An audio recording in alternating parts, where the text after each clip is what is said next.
Assalamualaikum warahmatullahi wabarakatuh. Selamat datang di ruang cerita Roket Pena, tempat di mana kata-kata berpindah menjadi imajinasi dan setiap hari biasa menyimpan kisah yang luar biasa. Perkenalkan, saya Nunu Mirza, suara yang akan menemani perjalananmu hari ini. Di balik setiap pintu ada rahasia, di balik setiap langkah ada cerita yang jarang diceritakan. Dan malam ini kita akan masuk ke salah satunya.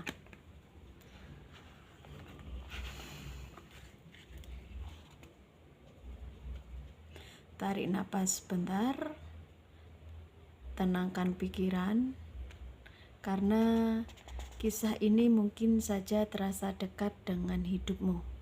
Selamat mendengarkan dan selamat datang di cerita kita.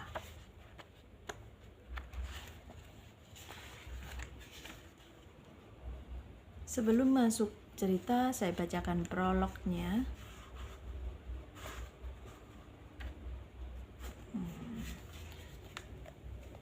Andini, seorang gadis cantik dan cerdas, terjebak dalam dilema cinta dan kewajiban.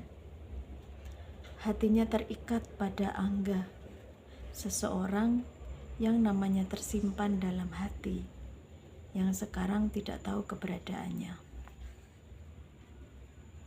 Andini berharap bisa menemukan sosok yang sudah memikat hatinya. Namun, orang tuanya telah menjodohkannya dengan Tommy, putra konglomerat ternama. Dihadapkan pada dua pilihan yang sulit, Andini harus memutuskan antara mengikuti kata hatinya dengan mencari keberadaan Angga dan mengatakan perasaannya yang terpendam selama ini, atau memenuhi kewajibannya kepada orang tua dan menikah dengan Tommy. Masuk bab 1, berjudul Perjodohan. Langit pagi menyapa dengan semburat jingga yang indah, menembus celah-celah jendela rumahku. Aroma roti bakar dan kopi hangat memenuhi ruang makan, mengundangku yang masih mengantuk untuk segera sarapan. Aku duduk di kursiku, menyambut pagi dengan senyuman. Di hadapanku, ayah dan ibu duduk dengan raut wajah yang serius. Aku merasakan firasat yang tidak enak. Namun, aku tetap mencoba untuk tenang. Aku merasa seperti dihantam badai. Perjodohan? Tommy. Aku tidak pernah bertemu dengan Tommy sebelumnya. Bahkan tidak berpikir olehku untuk menikah dalam waktu dekat. Aku merasa hatiku hancur. Mimpi-mimpiku tentang masa depan, tentang cinta dan kebahagiaan terasa runtuh seketika. Aku tidak ingin dijodohkan. Aku ingin memilih pasanganku sendiri. Mengapa harus dijodohkan ya?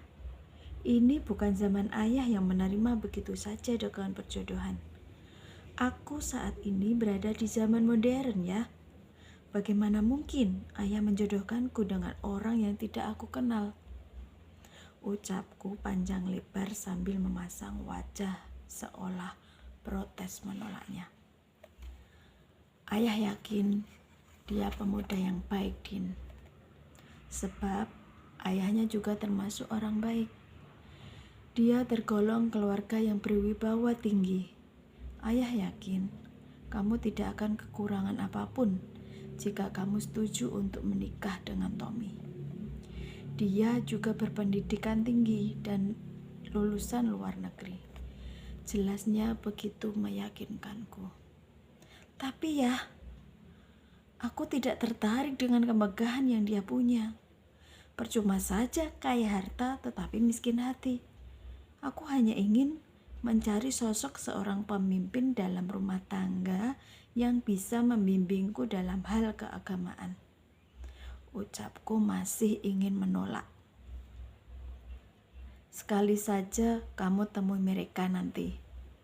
Kalau memang kamu merasa tidak ada kecocokan dengannya, kamu boleh menolaknya secara halus.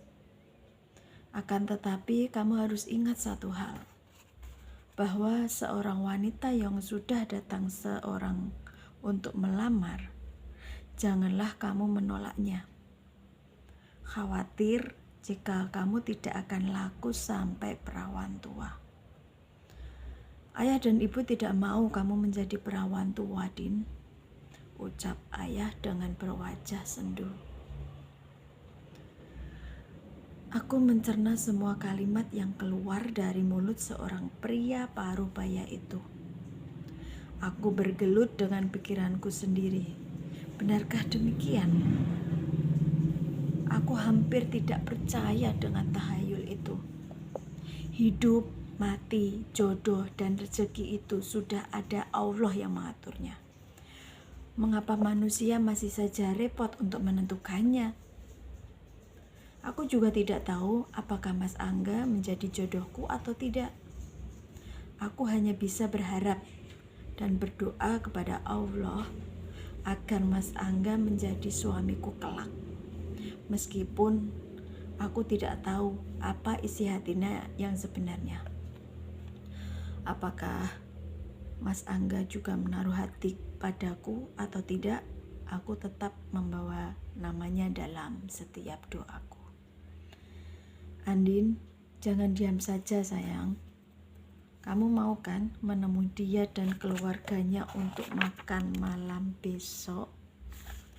Tanya ayah sekali lagi, memastikanku agar aku mau pergi menemuinya dan keluarganya. Aku masih diam 1000 kata. Ibu yang sejak tadi mengamatiku sekarang membuka suara. Ini baru perkenalan, Din. Nanti kalau memang kalian merasa ada kecocokan, ya nanti bisa dibicarakan secara kekeluargaan. Ayah dan ibu tidak memaksamu. Namun alangkah baiknya jangan sampai kamu nanti menjadi perawan tua jika kamu menolaknya. Pamali kata orang Jawa dulu, ucap ibu meyakinkanku. Akhirnya aku pun mengangguk dan menyetujui permintaan mereka. Sebab kapan lagi aku mengabdikan diri untuk orang tua kalau tidak sekarang. Namun bukan berarti mengorbankan kebahagiaanku. Hanya saja aku mengikuti alur hidupnya yang sudah digariskan. Tak ada salahnya juga kalau aku menemuinya dan keluarganya untuk menjalin tali silaturahmi.